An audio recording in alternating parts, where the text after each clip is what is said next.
everyone. Welcome to this third episode of Disruptor Talks. Our objective of this podcast is to bring you a sneak peek into the minds of people with a penchant for disrupting the status quo. We bring on board disruptors who walk us through their stories of venture building from 0 to 1. As we also want to get through to the next generation of entrepreneurs, we try to follow a relatively shorter format, keeping our questions to under 10 and this entire podcast to around 30 minutes. As a quick background on us, we are Disruptors Capital. We are an early stage fund investing in technology businesses in the US, India, and Southeast Asia.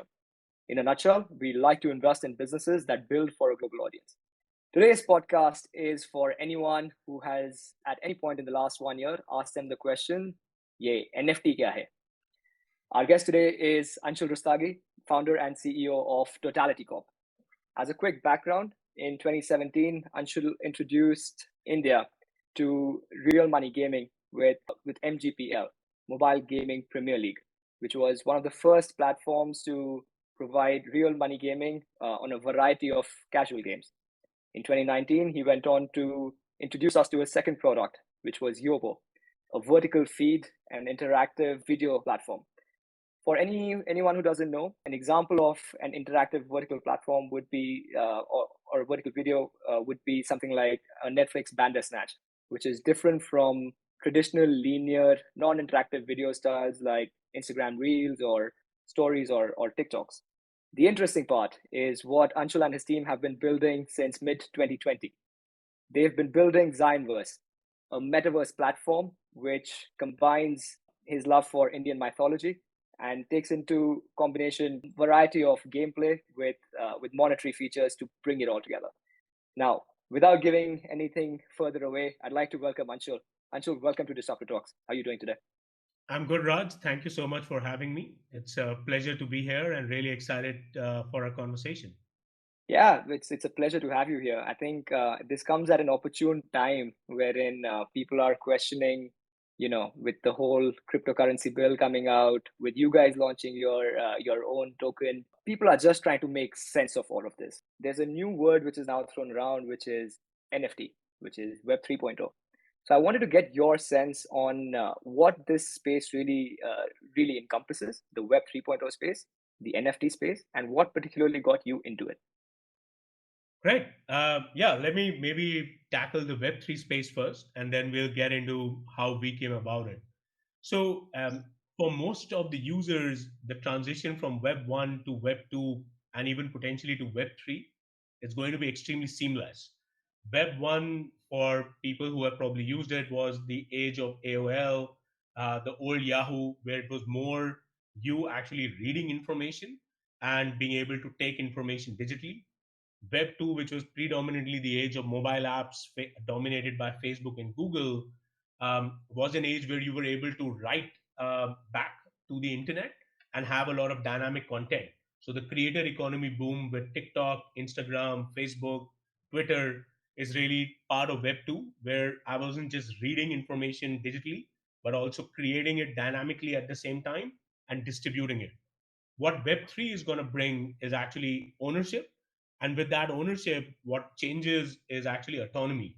So, what we do not have in Web 2 is, if I do not like a privacy policy of, say, a WhatsApp or any other big app, the only thing I can do is not be part of that ecosystem, right? Whereas in Web 3, I'll actually control my interactions. So an easy example can be, like, for example, all the food delivery platforms like Zomato, Swiggy, they own all my data of food preferences, what I like, when I like. In the Web3 world, I will be able to share that information, right? So, for example, there is a Raj Swiggy.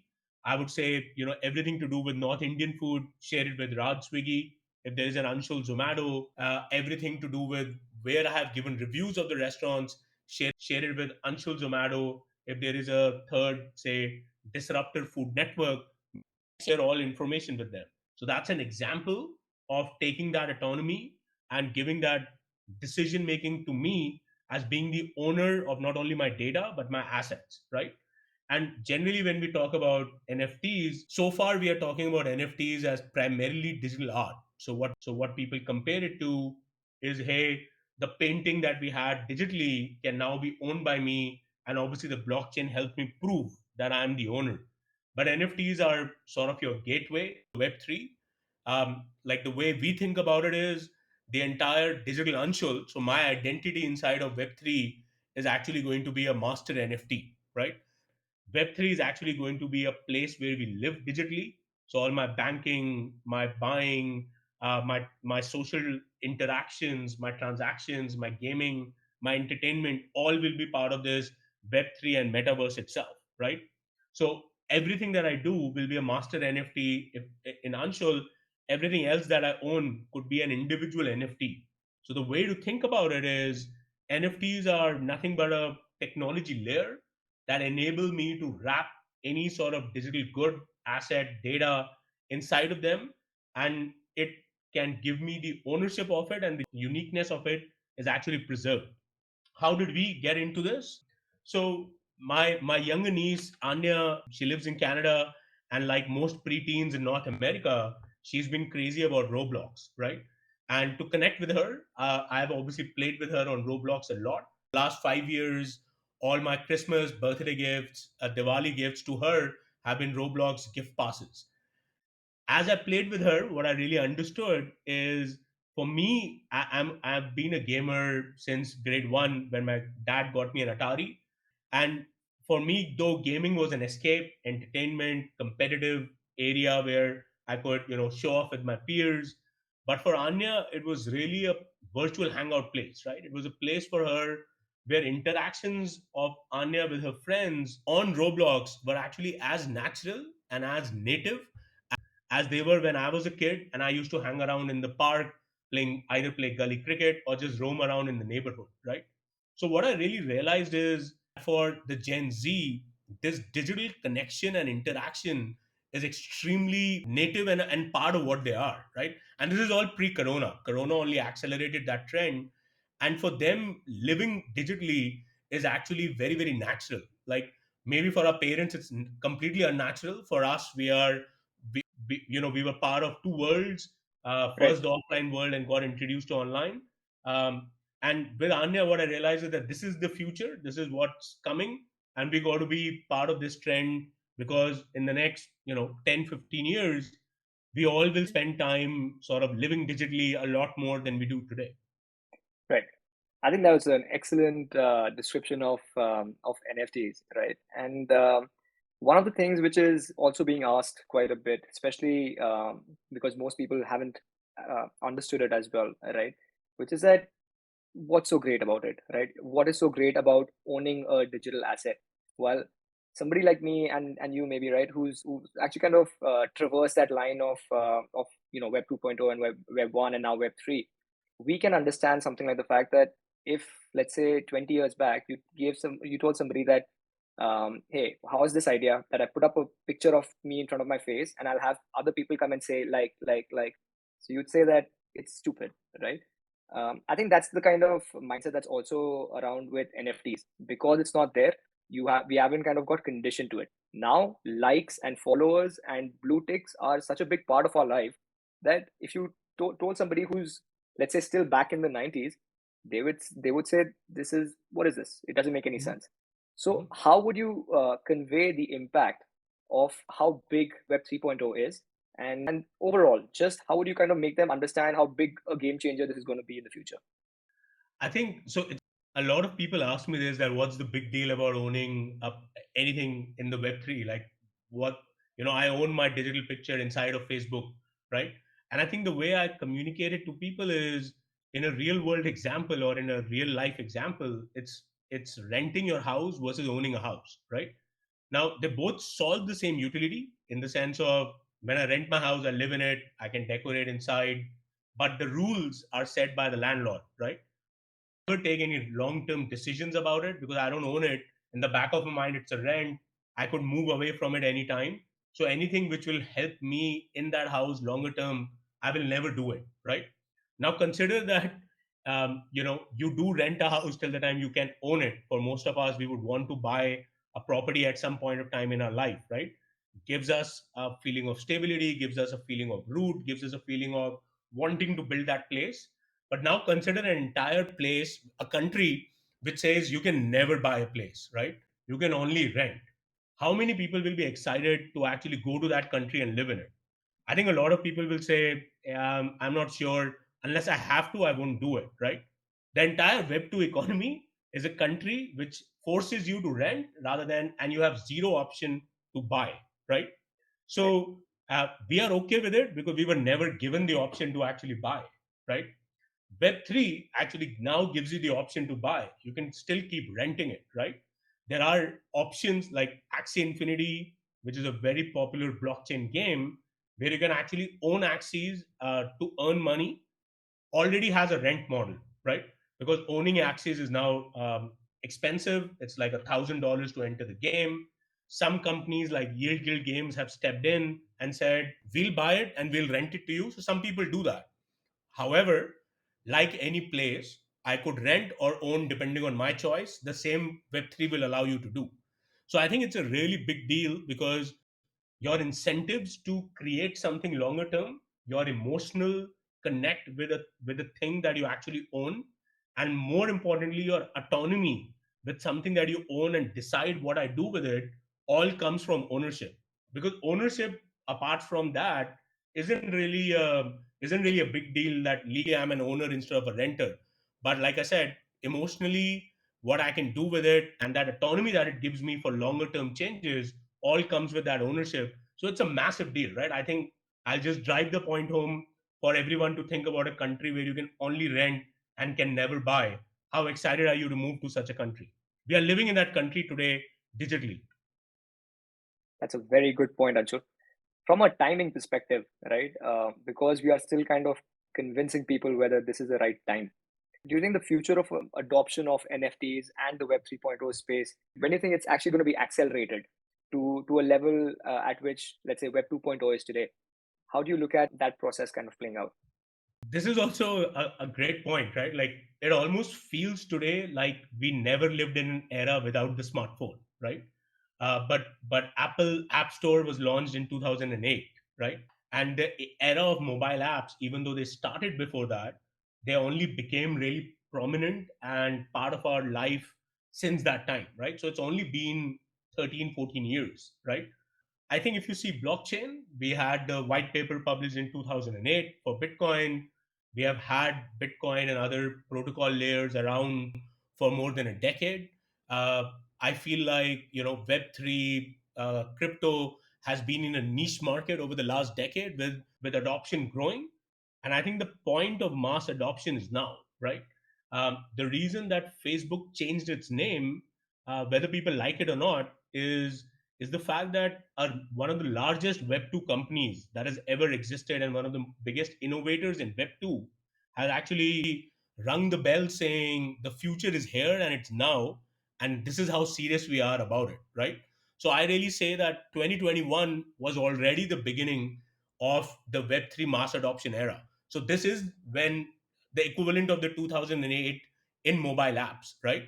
Did businesses like Supercell in gaming, or even Facebook, did they take off? They probably took till 2013, 2014 to become the names that we know them now. And I think that's exactly the same thing that's going to happen in Web3 5 years from now, which is not a lot of time. We will see these mega ecosystems rather than mega companies, because companies will matter less. What will matter is where we will all interact on the Web3. These large digital ecosystems are being developed today, and we will see some massive ones in the next 5 years. I think it's a good point you made that it's also one of the reasons that Facebook has kind of made a call, right? That look, we feel that the future is going to be on the metaverse. That's where people are going to interact. I think that's a good point for us to also hear a little more about Totality, since you are building for another metaverses as well. Would love to get to know for our audience what you are exactly building, what the objective is, and any news that you want to share with respect to Totality. Would be glad to do that. So at Totality, we are building ZionVerse. Introducing ZionVerse. What ZionVerse is a playable NFT metaverse. We are really focused on three things. One, we are bringing playable NFTs to the community. Like I said, the understanding the community has majorly is that NFTs are all about digital art, right? Whereas we feel extremely strongly that NFTs are your gateway. So what we want to do is create NFTs to be the intersection of gaming, entertainment, finance, social status, great art and collectibles as well. So our first NFT launch is actually coming on 7th of December, which is tomorrow. And it comes with Lakshmi NFT. So what are we doing with Lakshmi NFT? You get great 3D models of Lakshmi, which are 8 avatars of Lakshmi and goddess Ganesha.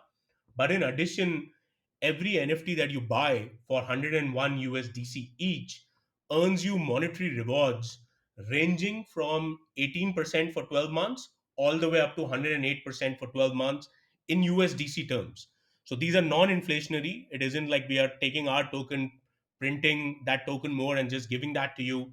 These are non-inflationary rewards that we give you on your NFT. And the way we are able to get those rewards are that you are A, there are gaming revenues from which you get them, but B, we are actually leveraging decentralized finance or crypto finance in order to make yields to order to give to the community which are actually holding the NFTs. So our idea of these playable NFTs is it's a lot more than digital art. It's gaming, entertainment, art, and finance combined. The second part is we are really focused on Indian culture, history, and mythology. We feel that we have an crazy amount of depth and richness in the Indian culture and mythology, which hasn't yet been exposed to the global audience and even to the Indian audience. Right? It's limited in the way we can interact with it, mostly to due to only limited to TV serials. And we really feel that the Web3 world through animation, comic books, as well as NFT models and gaming, we will be able to give the Indian audience in India and outside of India and the global audience a lot of interaction with this great history, culture, and mythology from India. We feel that this will be a lot bigger than Vikings are and what Greek mythology is, because we already have so many people who relate to it, and it has a great amount of richness and depth, right? And the third thing that we have been creating over the last 16 months is Zion, which is our game engine, which is actually a user generated games platform. So rather than just bring one game, we are creating a platform where users like you and me, and like I say, my mother, should be able to come in, create games really easily, and publish it out to the world. Because we feel that a decentralized ecosystem needs great creator tools where tech does the heavy lifting. And what TikTok did for video creation, Zion is doing that for game creation as well, making it extremely easy in templatized forms to actually publish 3D games. So the Zion game engine is pretty much like your Minecraft 2.0, very easy to use, and we will support every game genre and every art style. So that's what we are doing, starting with Lakshmi NFT on 7th of December, which is tomorrow. Brilliant. We wish you the best of luck for the NFT launch as well.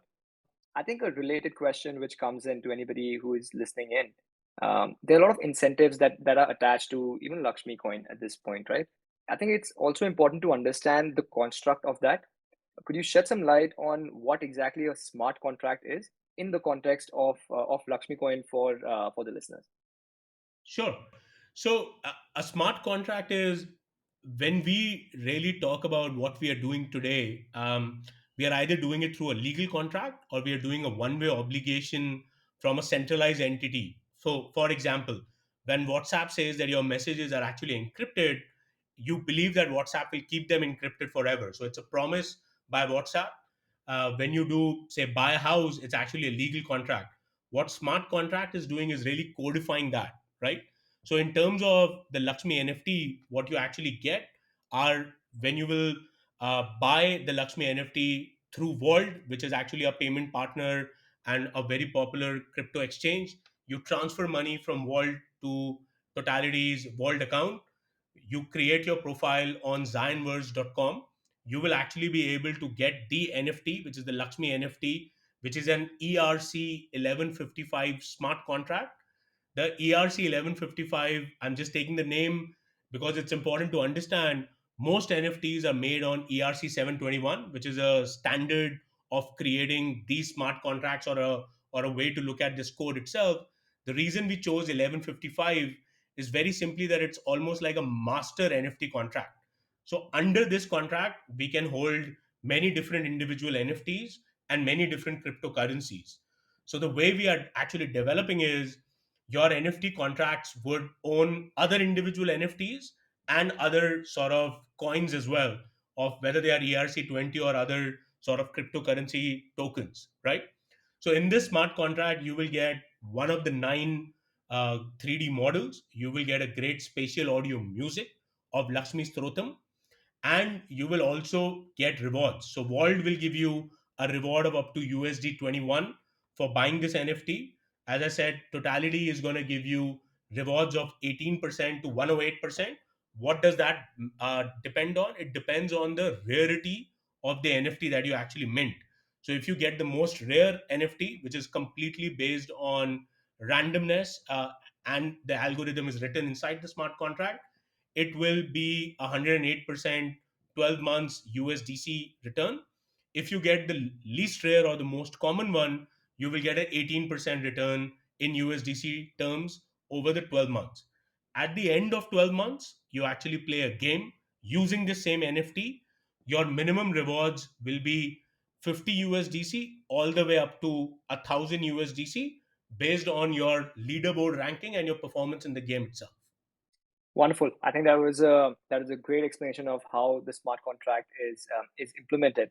It also kind of leads us to another thought, that an implementation with an NFT is basically exercising any contractual agreement between two parties, right? Yep.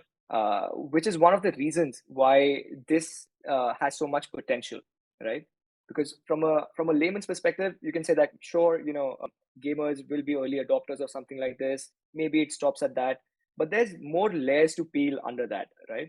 I think you and I had this conversation about Gary V's NFTs, wherein his contractual agreement basically donates a specific amount every time it's sold, plus gets you access to Gary V's shows. Now, if you adapt this to a lot of other industries, I think we had this conversation earlier about, hey, the in the future, the next generations are going to want to show that they own a Ferrari, not by just owning a Ferrari, but having a digital asset which confirms it, because that's where it is a status symbol.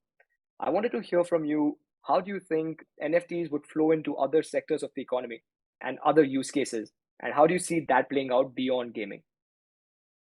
Right. So I think, like I said, NFTs are going to be sort of your gateway into everything which is Web3, right? Like I think earlier I was giving an example as to how you can actually control data access to different sort of networks, whatever transactions you do. Another interesting use case that we discussed, and this was actually from someone who has been working with Swiggy before, is we were talking about a decentralized chai network, right? And so we said, how would, like, if we had to take the chai culture of what is happening, right? So obviously, chai companies like Chaios and Chai Point are extremely popular, but we feel like a lot of Web 2, they are a much better UI UX, right? So instead of just your roadside person, a Chaios and Chai Point gives you a great front, standardized product, etc. What would this look like in Web 3, right? And to us, the example was again decentralization. Why shouldn't there be clans that actually come up with chai, right? So I could be the clan of Long. So I like Long in my chai. I could be the Long clan. Maybe you could be the Elaichi clan. Maybe someone else could be the Tulsi clan. And you actually end up sharing data to make that product better.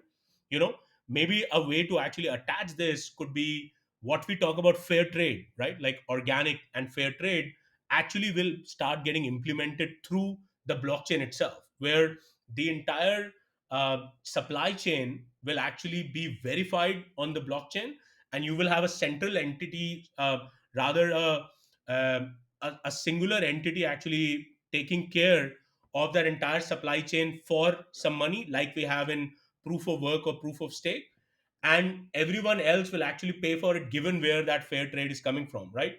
So maybe the Tulsi clan says if the Tulsi is from this area in India, we'll pay up more for it, but it needs to be fair trade. Similarly for the Long clan, the club clan, so on and so forth. So the implementation and exercise of this is actually infinite, right? And the reason it's infinite is because you have passed on the autonomy through ownership to each person. And when I know that what I do with something long term is positively or negatively affecting me directly, there is a lot of incentive for me to actually work for the betterment of it, right? Again, the difference between renting your flat and buying your flat, right? You are 100% going to look after a flat you own than what you would do if you were just renting it out, right? So I think the longer term incentives kick in, and all ecosystems will actually benefit from that ownership part as well. I think that's a very good point, Anshul. At this point, because all of this adoption is going to take place, it's going to take the time that it is. What do you think are going to be the major challenges that this adoption is going to face, especially in the next couple of years? And I also want to reference all the crypto policy that's been coming out from the government. Just wanted to understand from your perspective, what are the key challenges that you see from an adoption standpoint going forward? Right. So I think definitely, like you mentioned, one of the key challenges is obviously going to be regulation, because the way we have worked so far is we have always believed on centralized institutions, right? So whatever a centralized body is going to say, we're actually going to listen to it, because we have almost given the power of belief and the power of analysis to a lot of these centralized bodies, right? Which presents two challenges. One, if obviously the regulation is will actually take some time to come, which it naturally would, because like any innovation, this is a innovative product. Everyone in the ecosystem, including us, is understanding it. We may all be at different areas of experience with it, but we're all trying to understand what it will become. So regulation also will flow, and it will not all be unidirectional in the same area, right? So even if it's positive to grow it, it can't just be going. So there'll be, two steps forward, one step back, which will add a lot of uncertainty. That's one. Two, I think the biggest challenge is actually education, right? So the number one thing that I feel people talk about is, oh, this blockchain is all, crazy, because someone just wrote a code and suddenly you have tokens, and suddenly these are valuable. Like, how, what does this even mean, right? And I always tell people, like, take out your, 500 rupees note, look at what is written on the 500 rupees note. It says that the governor of the RBI promise you that the bearer of this 500 rupees note, I promise them 500 rupees, right? That is, I know RBI is an institution we all trust, right? So what it all means is that the value of 500 rupees is only because of that trust, which obviously RBI, being a centralized authority and a government authority, has solved for.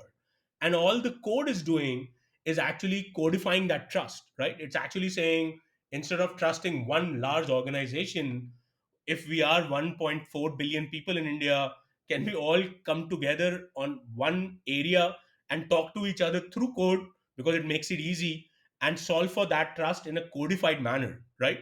So that is all that there is. However, this is a new concept. It does take a little bit of getting the heads around. And once people understand one way or the other that all we are doing is actually solving for that trust, which is a massive issue in any sort of interaction, whether that's social relationship or professional relationship or economic transaction, I think people will see the power of sort of blockchain and Web3, right? And this will come through a number of different areas. Some people will understand it because of investments. Some people will understand it because of creating things. Some people will understand it as artists by creating NFTs and art. Some people will understand it from a gaming perspective by coming on to blockchain gaming.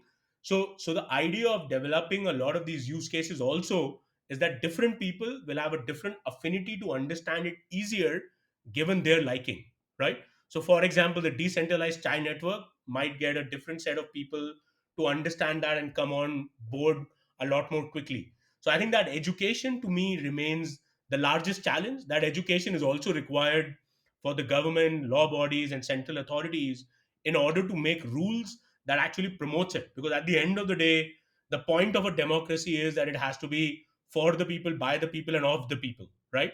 And actually, Web3 does that exactly, right? In a much more decentralized manner, rather than accumulating power to a few people, we are actually decentralizing it and making it a direct democracy for everybody.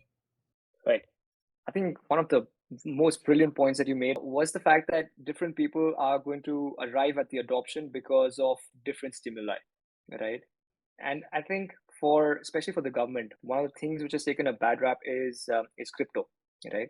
Which I also understand, because printing currency is the monopoly right of every sovereign country, right? If you infringe on that, there are going to be repercussions. And the way the entire crypto space has kind of taken over has not been comfortable for most governments, right? At the same time, with Web 3.0 development, with smart contracts, where governments can really understand the implementation on multiple fronts, with the adoption of blockchain, do you think those are the things which are actually going to be the factor, the catalyst, which will spur on adoption from a government standpoint? See, the thing is, there is a lot of talk about central bank digital currency, right? Now, I do not know what shape they are thinking about it, because there hasn't been enough information out about it. But if the idea of the central bank digital currency is that it's a currency like what they do with the rupee today, or the US dollar, where they control it and they decide how much to print, like you said, the monopoly right remains with them, then it's nothing more than what we already have today, but it is just an implementation on the blockchain for the sake of it, right? So it'll just be a subpar product, which is what a currency is today, just wrapped in a shiny new box, right? And they are giving that shiny new box because people want that box, but the point is not to get the box, it's to actually get the core and the content inside. So it's very difficult for me to understand how governments are talking about creating a currency. For US as an example, to say launch a digital USD, right? And say that it's completely decentralized, is to say that they're launching a new protocol which is going to compete with, say, Ethereum, right? Now, if that's their idea, then obviously it could work, because if the government comes and says, listen, any legitimate business now got to be on DUSD, right? That protocol becomes extremely valuable, because now every legal business which all of us want to be will say adopt this ASAP because the government has allowed this. The others may have uncertainty, this doesn't, right? However, it will still not be in the control of the government, right? It's a consider it like a fork of Ethereum, which is called DUSD. Maybe they change some things for reporting, for making sure there is no money laundering, there are no criminal activities on it, etc. But beyond that, it has to remain decentralized, right? So unless it's a route like that, which is an equivalent of an Ethereum or a Solana becoming your central bank protocol, I don't think how a centralized blockchain protocol even works, right? Like, I mean, what is the point of saying, hey, we have created our own protocol, but we control it. Today, your supply was limited to 1 billion coins. Oh, but we changed our mind. Tomorrow it is 1.2 billion. Like, what's the difference? Oh, we said you own it, but now we are taking ownership away from you. Like, by the way, it's the case with property rights in India, right? We do not have a constitutional right of property in India. So, I mean, what will be the point of such a centralized protocol? I personally at least don't get it. I might be missing something. Fair point. Now we've kind of looked at all the positives of an NFT, smart contracts, blockchain. Now let's say about 50 years, right, into the future. Similar to what happened with Web 2.0, I think the second order, third order consequences were not as well thought out back then, right? Right to privacy, right to owning your own data and being able to use that, your data being sold to advertisers. And then there were consequences of that, whether that was on Instagram, it was body image issues, or teens coming up with all kinds of psychological issues because of that. With Web 3.0, right, there's this whole concept of a dystopian nightmare which may play out, right? I think some TV shows like Black Mirror and others have kind of covered it in sufficient detail, wherein if you are that kind of a society wherein you are judged on your scores and what you own and all of that, it leads to a dystopian nightmare, right? How would you think of, firstly, the second and third order consequences of Web 3.0? And do you think we are already building with that perspective to keep that in check at this point in time? Okay, so I'll answer this question a little more philosophically. In the sense of, I feel like technology is just an enabler, right? Like, if I see human patterns, and being a student of psychology and also game design is more about psychology than it is about anything else. And so developing games over the last 5 years, the one thing I've understood is that human needs and desires haven't really changed. They have remained the same for centuries and maybe thousands of years, right? Till and whatever books I've read for which are very ancient and old, all say the same thing. So the desire to gain status has remained the same, right? The way we gained it has only changed, right? So obviously with the likes of Web 2, like you were mentioning earlier, likes, followers, video counts, subs became the way you gained social status, and it was just a different way to attain it. Maybe in our time the way to attain it was to clear IIT JEE, right? And so maybe for a lot of people they cleared JEE because they wanted to get social status. Maybe getting to XYZ position in XYZ organization was that social status, money was that social status, etc. I'm only taking one measure. And so the measure of social status in Web3 is is going to be different, but the need of social status is not what technology determines. That's what humans determine, right? And what will happen is, because in Web 2 people played on the need of getting social status, it was very easy to get people to adopt the technology because they actually targeted a very core need, right? Similarly, if you look at a lot of people in the Web3 space with crypto tokens, NFTs, the most of the discussion, unfortunately, so in crypto we only come across majorly two personalities. There are the missionaries and there are the mercenaries, right? So the missionaries are the ones building for what they feel the future should be, the utopia. And the mercenaries are, we know this move is happening, we just want to make money off it, right? Now, when you look at that, money also, like an extrinsic reward, is again is an innate need, right? So the technology is finding new ways to satisfy it. So we shouldn't blame the technology for the need that we have. Has Web 2 made it easier to attain status and hence the problems? Yes. Will Web 3 make it easy to attain certain other things and hence other difficulties? Absolutely. But the blame is because of our desire rather than the fact that technology enabled it, right? And by definition, when we say, hey, someone should control it, I think we have to again be careful that there is a thin line between saying I want freedom and I don't want to be controlled. Because by saying someone should look after making sure that other people don't get affected by it is what led us to what we are today, which is we are ruled by centralized institutions everywhere, right? From banking to Web 2 to everything, right? So I think if we all believe that, as a community, we are smart enough, which we are, look at the progress we have made as a human race. Are we going to still keep making errors? Absolutely. Are we going to learn from them, iterate, and go? I think absolutely. And that should be what we expect ourselves to do. So, my view would be, if we count freedom and autonomy high, we should accept that we are going to make mistakes and there will be things that we screw up. And when we screw it up, rather than saying, let's put a law, control, and make sure we know what is better for other people, let's find a way that we actually control it within the decentralized system, right? Rather than putting a higher authority on top of us to say you can do this and you can't do this and I determine it because what I know is better than everyone else, right? And I think that's what I'm saying. I know I'm not answering your question directly, which is why I said it'll be philosophical, because I think this discussion is never ending, right?